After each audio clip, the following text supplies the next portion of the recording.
All right, how's everybody doing? We're glad to be back. We are excited about tonight's kitchen demonstration. Cooking. We're going to be working with some flank steak. Why don't you show them the flank steak we got going on? We're going to be making some candied yams as well over here. And then we got some nice spices happening. And so, but before any of that, we got a nice little treat for everybody today. I got my man, Corey Kadish, who's a sous chef with me down at the KeyBank Center. We're going to do a competition. We're going to see who can make the most cheese omelets in 90 seconds. So, my cameraman or my timer, he's going on ready over there, and we're going to get started. You let us know when to start. Who do you think's going to win? Steve Foreman's going to win. This guy, I taught him everything. Here we go. False. Tell us when to go. I'll give you the countdown. Give us the countdown. Come on. 3, 2, 1, go. We got 90 seconds to make the most.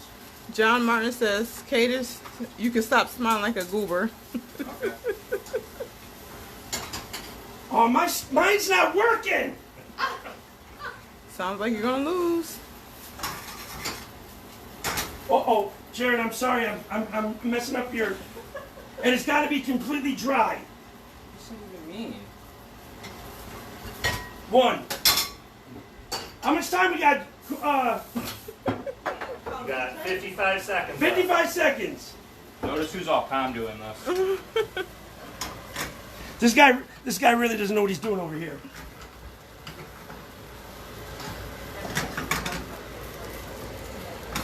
Left. 40 seconds. Oh, mine didn't flip. Sabotage. The Lord shall strike you down. Oh, this is trash. This is trash. This is trash. Oh, 25 seconds. 25 seconds. Oh, now he's turning off my stove. Oh, boy. He's only got 2. How many seconds left? 15. 15 seconds. I'm going to beat him. I'm going to get it. What did you say? They have to be dry? 9, 8, Oh, come on. 7, 6, 5, 4, 3, Uh-oh. 1. Hands up! I'm done. Hands up! Give it up. Let's see. Let's I see. got it. Can we Let's look at see. the finished Let's product? Yikers. Let's look at the finished product over here. Oh, yikes. All right, so I'll yield to Corey. Mine looked like trash. I'm sorry. I thought I was going to win. All right, so we're going to move on over here. We're going to start dealing with our steaks, our flank steak. Come on, Corey. Come on. So I'm going to talk to him real quick.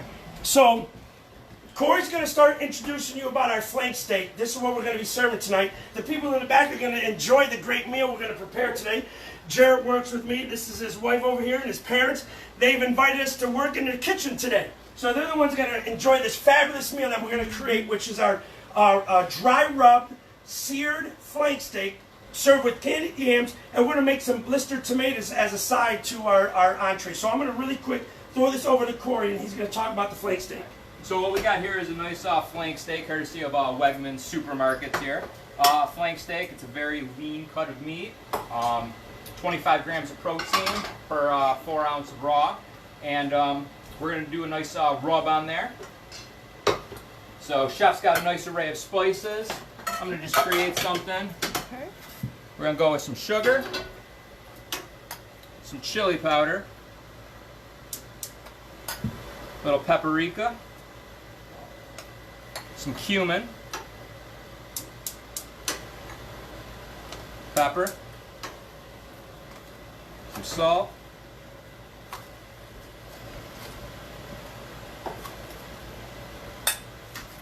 and garlic. I'm actually gonna get that on there nicely. Yeah. So Chef Steve Foreman did a marinade a couple weeks ago, was it? Yeah, yep. And this week he's doing a dry rub. And the difference basically with the dry rub is it is going to add a nice flavor to the flank along with nice texture for when we have it finished cooking. So. Guy Hooper says if it's anything like those omelets. Chef Guy, what's going on? Let me talk to him real quick. So as you all know, I have a lot of friends out there who are chefs, and they're going to critique me and Chef Corey with what we're doing. But for you that are out there enjoying this, we just wanted to show you how simple it is to make a nice dry rub, place it onto the protein of your choice, whether it's going to be the flank steak as we're doing tonight, or it could be a chicken breast, it could be a pork loin, it could be turkey breast, whatever you decide to use. It was just showing you how simple it is to simply add a dry rub to create flavors. And as Chef Corey was saying, it's going to add a texture, aspect when he's getting done searing it. So throwing it back over to Corey. So, and then if you also notice too, the flank steak was at room temperature. That'll make the cooking process a lot faster and more evenly cooked in our hot pan. Is our pan ready there, Yes, sous chef? it is. Yes, it is. Sous chef. Really? Come on over here, baby. Hold on, make sure. Okay. Talk about the heat.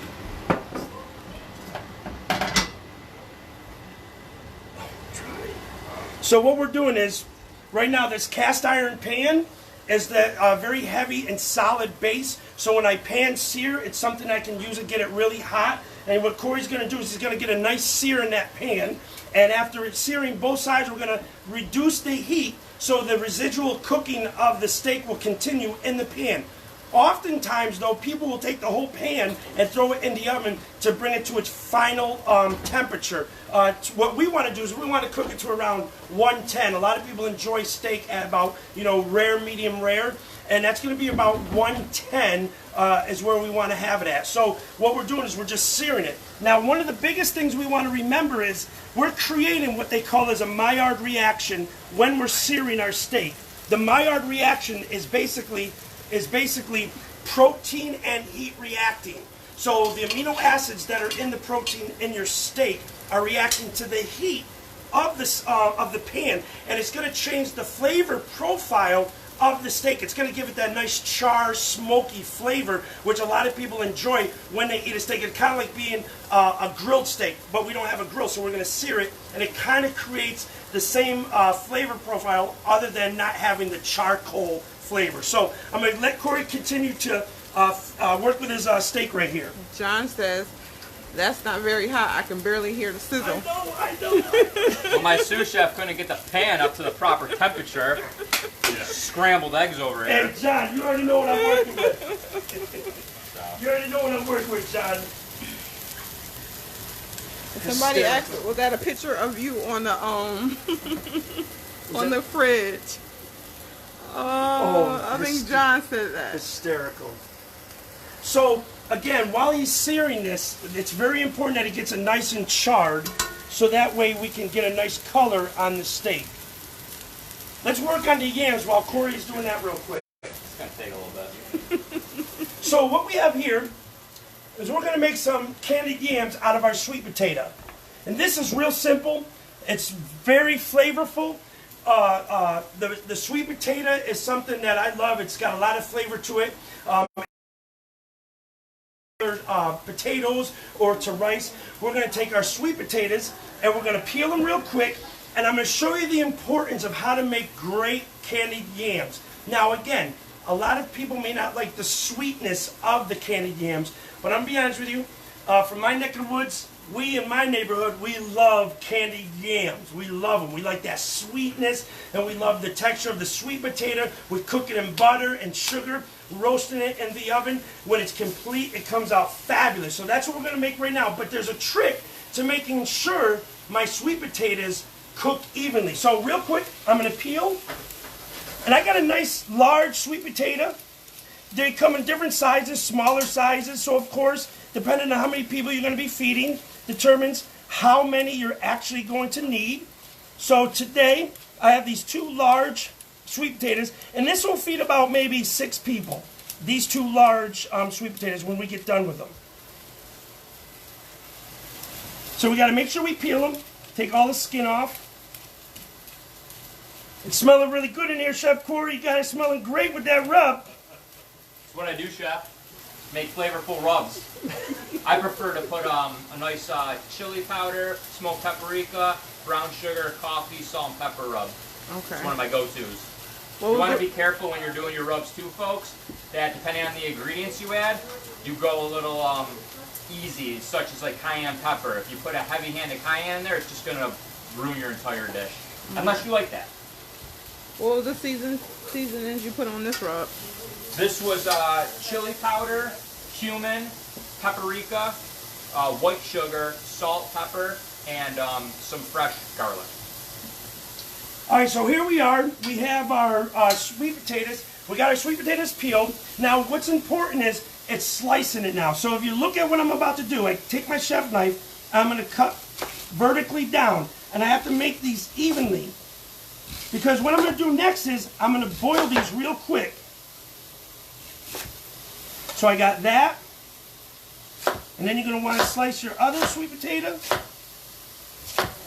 And then I'm going to take them over to some boiling water, salt water, of course. I got my boiling water, and I put it in here. And I'm going to let them cook. I'm going to let these cook till al dente. But I already have some already pre-cooked just so I can show you the procedure of peeling, slicing, and putting it in some boiling water with a little salt in it, and having that boil until they're ready to come out, which is when they're al dente. But I have some over here already so that we can start assembling as well. So here, I already have some peeled sweet potatoes, but I want to show you how the fork goes in very tender. You see how easy that was? That's the consistency. That's the consistency you want your sweet potatoes to be at, al dente, which means to the tooth, just like cooking pasta. Because now, when I bake my yams with the butter and the sugar, it's going to cook evenly, and I'm going to be able to have the butter and the sugar be absorbed into the sweet potato. So now we're going to assemble. So what we need is butter, sugar, a little salt and pepper, and we have a nice roasting pot. Little small guy right here. Compliments of Jarrett, the husband of this wonderful lady. Oh, she's missing. So anyways, Jarrett, here he is. So watch us layer it now. We layer the sweet potatoes, one layer. We're just going to layer the sweet potatoes. Now we're going to take butter, little pats of butter. Then we're going to do a little bit of salt, just a little bit of salt. Now, why do I do salt? What's important about salt? There's two things. I say this all the time. There's two things that salt does to food. The first thing it does is it minimizes the bitterness that's in food.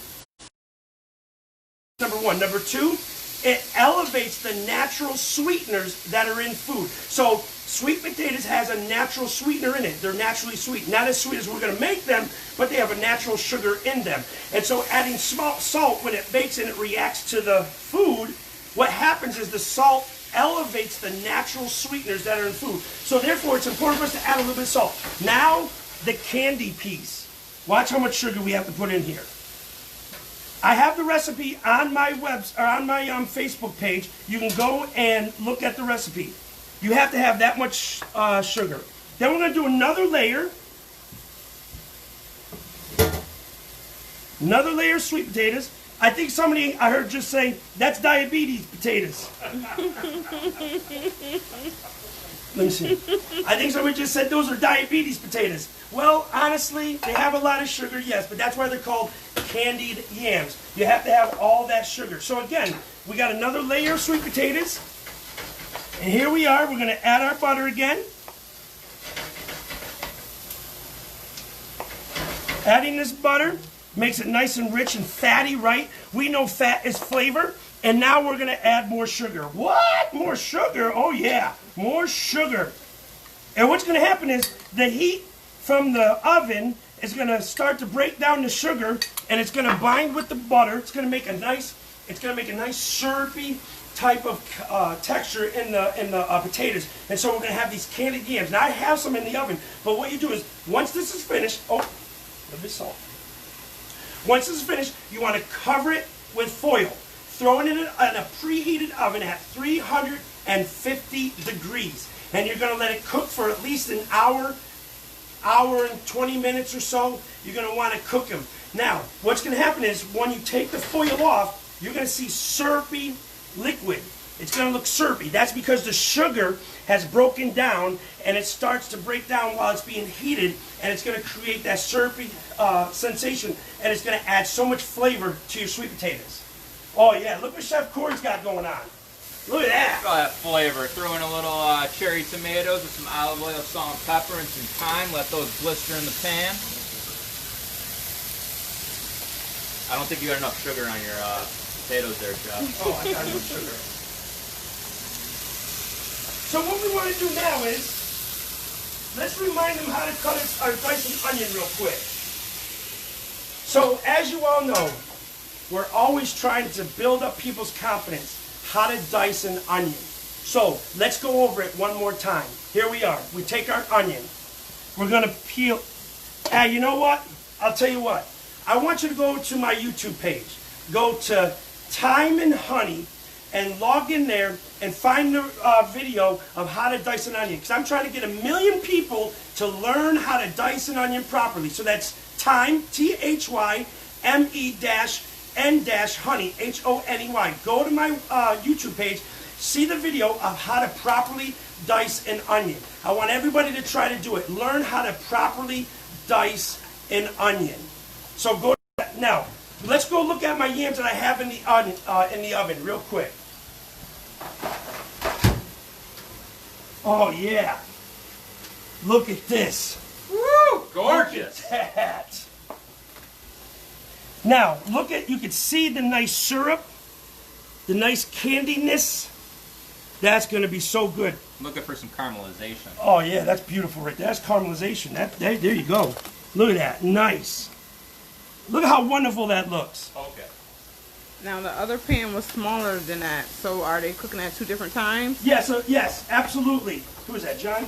No, me. Oh, so yes, because 2 different times, because of the smaller pan versus the larger pan, of course. If you're making a big batch, like for instance, sometimes when I cook for my family or if I have friends, I will use a 2-inch hotel pan and I'll load it up. That's going to take about 1.5 hours to 2 hours to actually candy. But I love it, and people love it because I'm trying to cook for that many people. So I'm going to go ahead, and these right here that I got going on right now,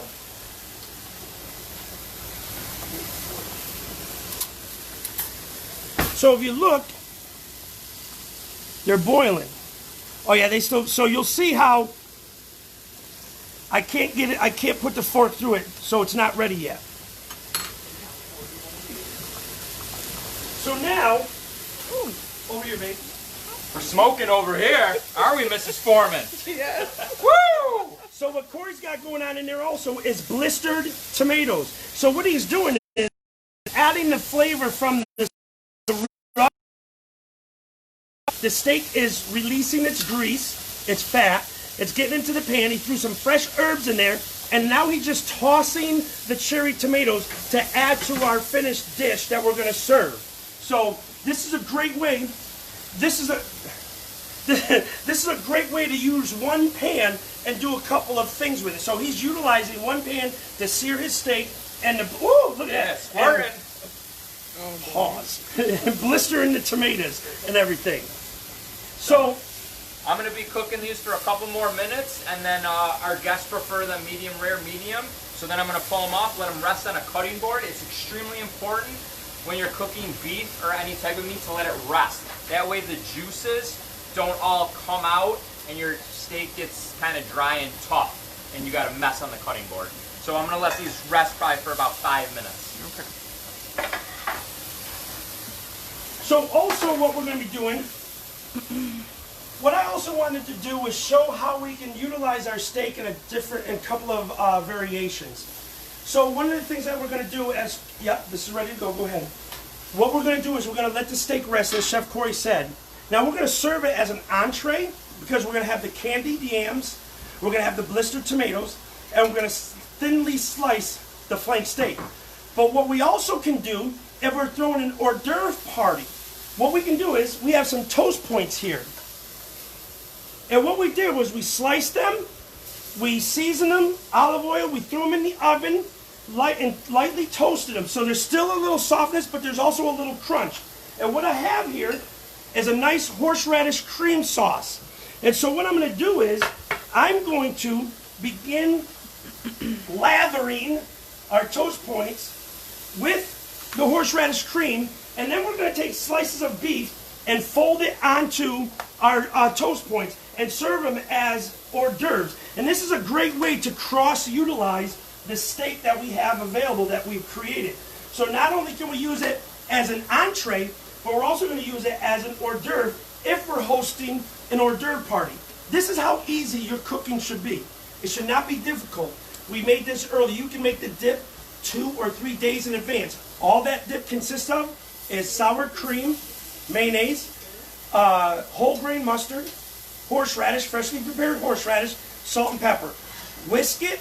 Now, the recipe I have might be a little bit too much for somebody because they may not like that much horseradish. So you go ahead and put what you like. If you like it spicy, throw in more horseradish. If you like it milder, use less horseradish. But we're going to continue to lather, Smear. smear, as Chef Corey said. I like to say lather. This isn't Bath and Body Works, so. Yeah, it's Food Bath and Body Works. And we're going to slice the steak so it becomes real simple for everybody. Now we want to make sure that you understand the importance of using flank steak. One of the things about flank steak, it used to be a cheaper cut of meat, but now it's starting to gain a lot of popularity because chefs across, all over are learning how to utilize it and making it a popular cut of meat. You can marinate it, you can use the dry rub like we just did here, and then you can use it in other ways, dicing it, or you can slice it really thin, rolling it like a roulade.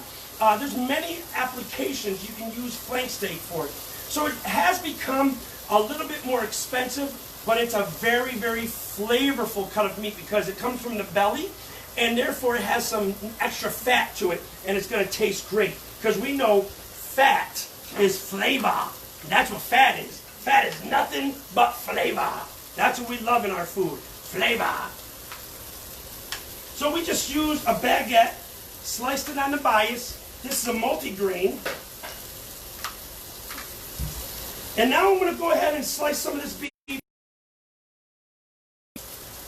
So come on over here. So now, Chef Corey let it rest. So it's good, it's nice and rested. And again, the reason why we choose to let it rest, the molecules of the beef are moving fast. They're moving fast. They haven't rested.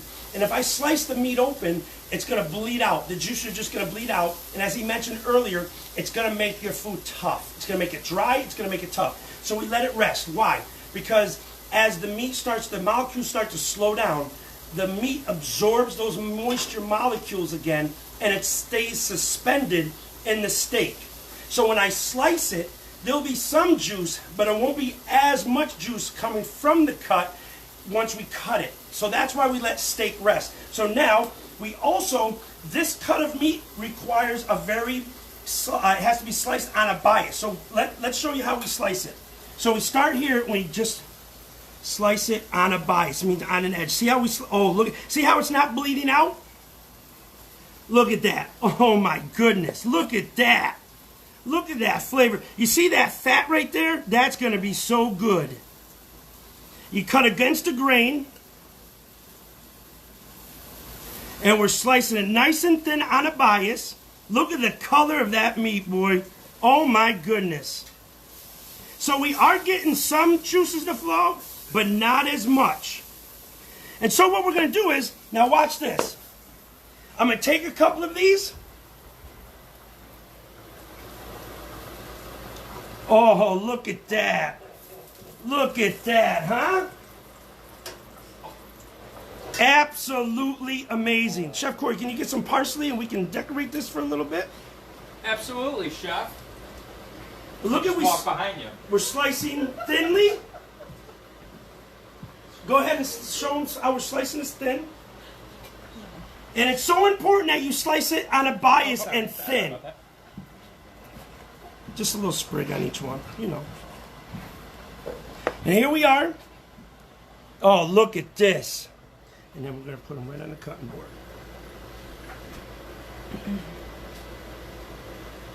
This is going to be so good. Jared's family is gonna love life. Mouths are watering. Mouths are watering, they said. And now we're gonna put them on our platter. We're gonna decorate it nicely. We got it on our platter. You got some more parsley? Absolutely.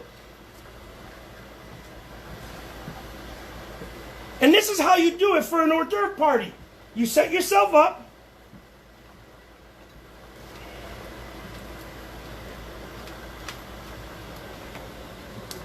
And now I'm going to serve Jared's family their hors d'oeuvre. Sorry. Yeah, I'm taking over. So let's bring it over here to the table. They're ready to eat. Look at them hungry faces over there. Oh, Look at this, huh? oh, I can't wait. Look at that. Oh, look at that. Looks beautiful, Chef. Like, now you guys dig in because I'm going to take your plates now. And now we're going to serve them their entree next. We're going to get ready to slice that up. Guys, dig in. Go ahead and use your spoon or your napkin. Just put them up there. Let's see the reaction. Tomato. Yeah, that was like a, Okay. that was a big Okay. one. I got it. This one. That looks fantastic. So good. Look at them. Look at Oh, them. Jerry, go for it. How is it, everybody? Let him chew it first, Chef. Now we're going to do their entree. Oh. Phenomenal, Chef. The horseradish. Oh, Excellent. How's the steak? How's the So rub? good. Excellent. excellent. They're getting free food. They're not Right? going to say anything bad. Oh, man. Yeah. I So think now that we're you paid going to them. now we're getting into the entree. What are they saying? I said you go think that you paid them. We paid them with food. We didn't pay them to say any of this. They're just loving the food. We're going to make this like next week, right? You guys get to keep the sauce in the Yeah, fridge. Jared is. John said, Katie, stop beating the crap out of that nice piece of meat. You gotta treat it like a lady. That's so good. I love the horse. Oh gosh. Oh. John wanted to know, are you using kosher salt? Absolutely. Absolutely. Thank you, John. That's a good point to bring up to everybody. The importance of kosher salt. Let's talk about salt. Let's talk about salt. Kosher salt dissolves a lot more evenly when you cook.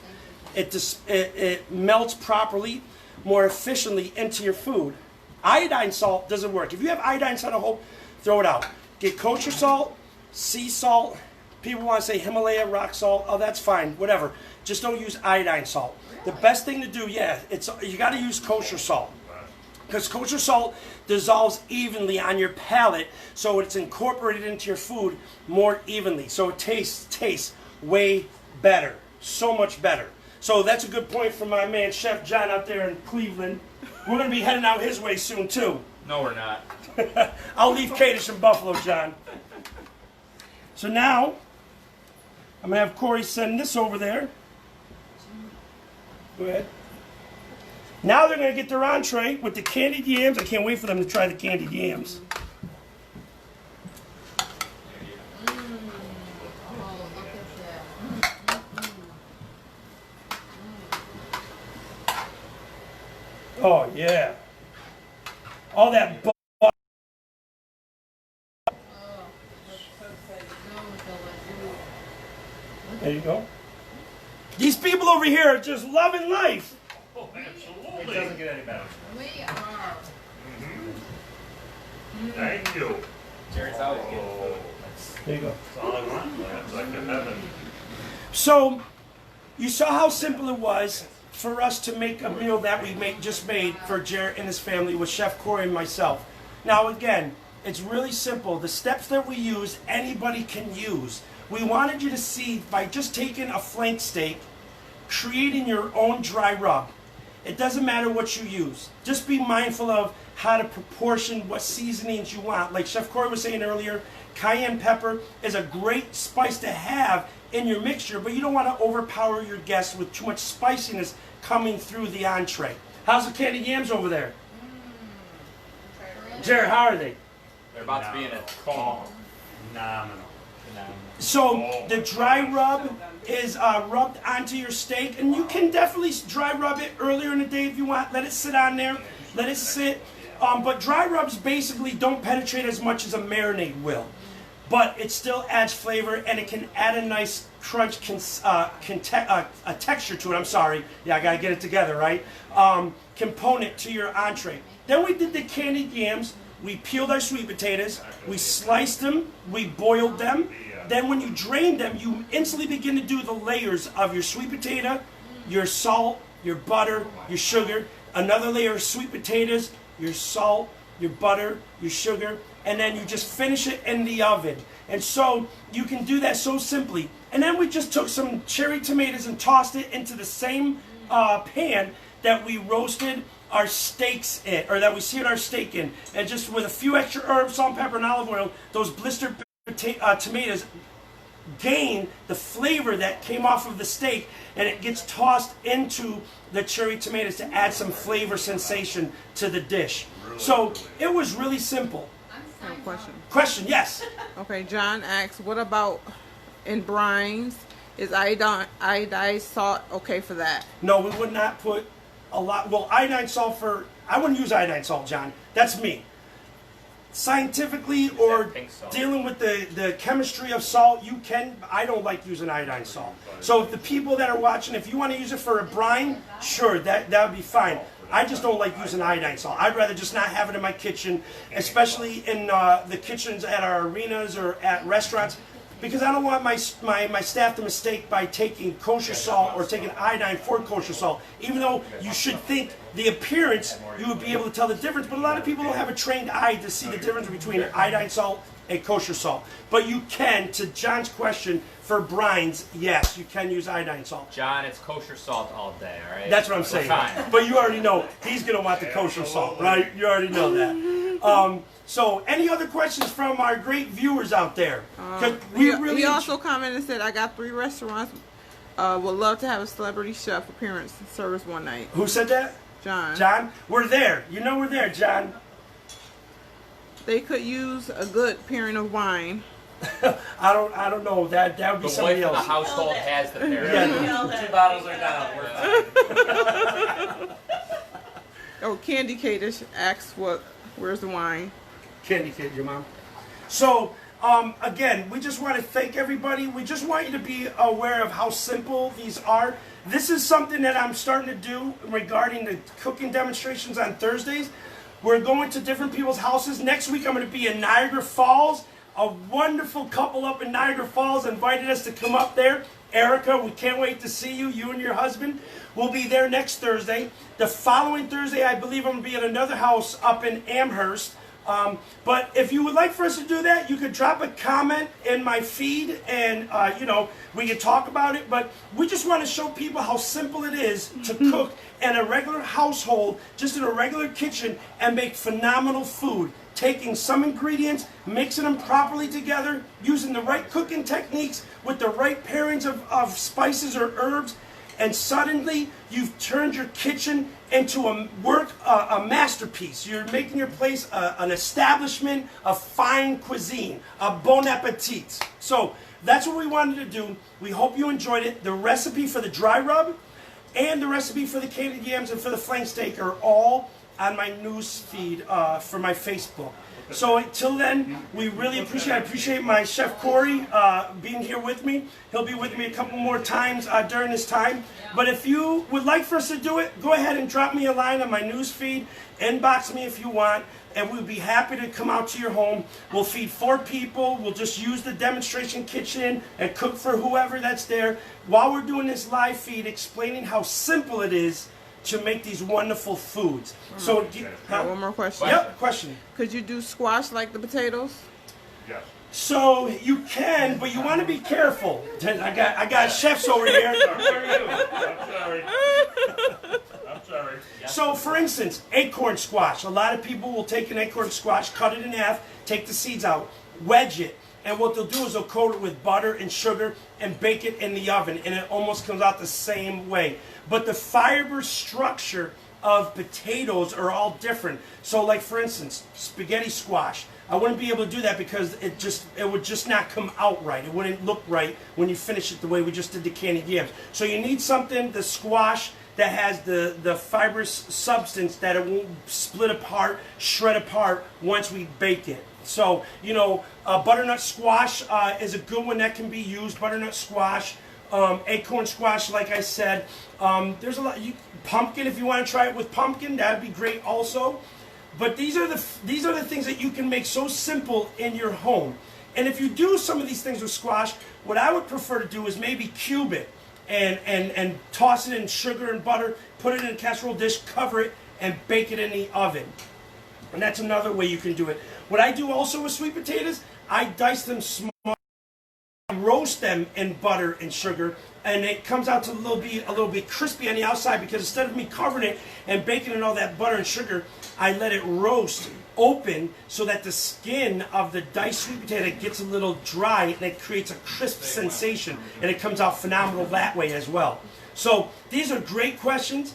I appreciate everybody who watched us this evening. You can see over there, their plates are just about licked clean.